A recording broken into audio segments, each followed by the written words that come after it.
Hello and good afternoon, colleagues. Today I want to share some reflection inspired the Sanamente Libremente course and connect them to the reality we face in our classrooms.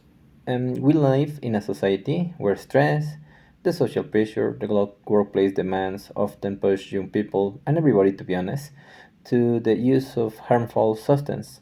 In this course, we check different ones like fentanyl, cocaine, and marijuana. What worries me the most is not only the incidence of this drug use, but the lack of empathy and interest from society at large. Too often, the students are left off without proper follow up, and teachers are expected to carry all the weight without adequate support.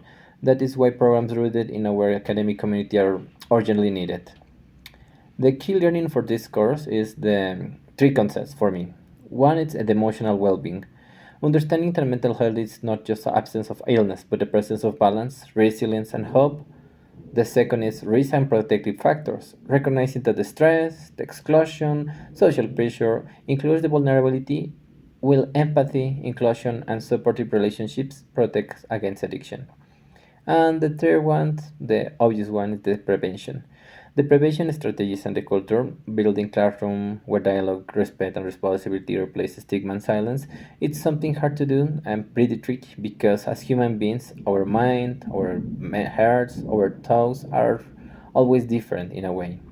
So all these ideas remind me that prevention is not about punishment, but about creating environments where students feel safe to share and grow. For me, to be honest, as a teacher, these concepts are essential. They have changed my perspective in several ways. I used to think that prevention was mainly about just rules, discipline. Now I see that it's about listening, guiding, and model healthy coping strategies. I realized something on my own biases, like assuming drug use only happens in problematic families where unfair, the truth is stress and social pressure, and so on, it affects everyone. But regardless of the background, it's something that can be in any kind of family, any kind of a student. It only it's necessary to fall on a single mistake. Most importantly, now I understand that peace culture is not abstract. It's built daily in the way that we treat our students, the empathy that we show, and the trust we cultivate. The classroom implications, so how do we bring this in our classroom? That's the question. We must introduce mental health conversations sensitively without labeling or stigmatizing. We need to create stigma free environments where students feel they can ask for help without fear, without judgment. As teachers, we play a role in identification and referral. We are not therapists, obviously, but we can notice warning signs and connect students to professional support.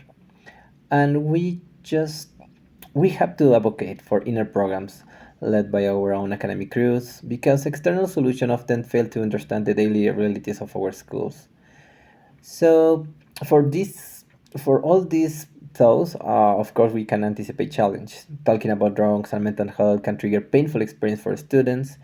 Many schools have limited support systems, leaving teachers to manage situations alone. That, as we were saying on the very beginning, is not possible.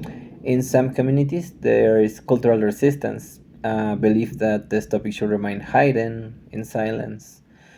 Finally, the sheer number of students makes it impossible to follow up with each individual, so it's not easy at all. Some good outcome that I think about this is despite the challenge, the benefits are going to be powerful. We strengthen trust between teachers and students. We help students build up confidence for life, resilience, empathy, responsibility.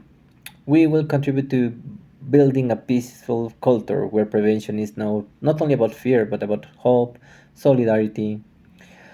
In conclusion, this Sanamente Libremente course has reminded me that prevention is not just an strategy, it's our responsibility as educators. We must resist the social trend of indifference or loss of empathy. We must insist, really, really insist, on programs that come out within our academic communities, programs that empower us to support our students in real practical ways. My call of action is simple. Let us commit to being more than transmitters of knowledge. Let us be guardians of emotional well-being, builders of peace culture, and advocates for the students from the risk of drugs and stress. We also give them the chance to live freely with dignity and hope. Thank you and greetings.